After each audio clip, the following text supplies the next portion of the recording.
Koks yra minusas einant į energetinius valymus? Čia, žinokit, visai kaip ir su sportu. Rezultatas teikia malonumą, teikia džiaugsmą, bet reikės pakeisti visą savo drabužių garderobą, nes tiesiog jau nebetinka, nes jau kažkas seno ir norisi atsinaujinti. Lygiai taip pat ir čia.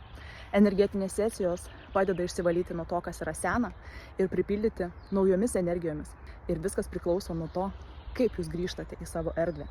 Nes po energetinių sesijų jūsgi grįžtate namo, grįžtate į savo senus darbus, bet viduje energija jau jinai yra kita. Pradedat jausti kitaip, kitus dalykus matyti. Pradeda kažkas labiau nepatikti, negu anksčiau atrodė, kad visa tai yra normalu, bet čia yra patys didžiausi minusai, kad jūsų gyvenimas pradeda keistis. Ir išeina tie toksiški žmonės, kurie jūsų aplinkoje, jūs tik tai vertė būti tose žemose vibracijose ir neleido jums iškilti į paviršių, neleido jums per gyvenimą skristi ir leisti, kad jūsų gyvenimas iš tikrųjų keistųsi. Yra jau ne viena moteris, ne viena istorija, kur po energetinių sesijų pajautė tą lengvumą ir gyvenimas pradėjo keistis į gerą.